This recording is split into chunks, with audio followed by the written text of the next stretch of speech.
while you're focused on how we can keep the government running for another 2 or 3 weeks, there are a lot of other issues that are not being addressed. Right. That A lot. I mean, some big ones and some sort of created issues. Like, I don't think we should dismiss the importance of DACA, but let's just remember that it wasn't like the DACA issue was a deadline that someone else created. President Trump, Donald Trump, the stable genius himself, decided that he was going to end DACA and create a deadline, create a crisis, create uncertainty for these 800,000, which is, morally a questionable act at the least. But then to use that leverage that he created by deciding that in order to get something that's very unpopular, he will threaten to deport 800,000 people who only know this country. How that is not seen as a moral affront to what the American people actually believe, especially when something in the neighborhood of 300 members of the House would vote for codification of DACA if it were placed on the floor. That high, you believe? I believe so. Just based on conversations. I haven't done a whip count. Right. But based on discussions, if it's a reasonable piece of legislation that was essentially codified DACA, it would pass with big numbers. So what Donald Trump is saying right now, okay, I'll give you a DACA. We'll protect the Dreamers. He's actually made statements in the past about how I love the Dreamers. I want to help the Dreamers. Now he's saying, yep, okay, you can have the Dreamers.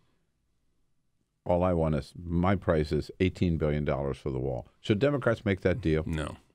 No, because first of all, that's a path that once we begin to go down, that we essentially would say that we will be subject to what is political blackmail. There's deal making in the space of government that I understand. You get your bridge, I get my toll road, whatever. There's all sorts of things that don't have a deep moral element, that don't have a lot of overarching principle underneath them. But the idea that a monument to his campaign promise that he'll build this great wall should be funded by taxpayer dollars in exchange.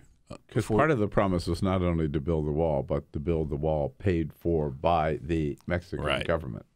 Which, for some reason, he's circling back to that occasionally, which is a little bizarre.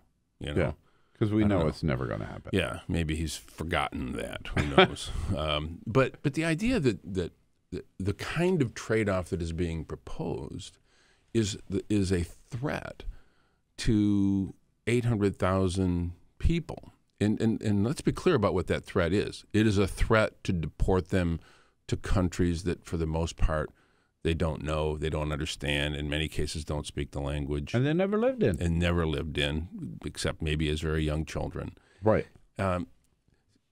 Once in a while, we have to remind ourselves that there's a moral element to the work that we do, that this is not just another real estate deal where you trade one building for another. These are human beings. These are people. And he doesn't seem to have an empathetic bone in his body. I don't think he understands that. I don't think he can get his head around the notion that inflicting pain and suffering on human beings is morally wrong. And he has chosen to inflict that suffering. It's not something where there's a terrible tragedy that maybe was not preventable. He made the decision to put these people, these young people, these dreamers, in a position of losing everything they know and everything they understand in order to get something which on its face is just kind of stupid. But it's a promise to the 30% who still think he's both stable and genius.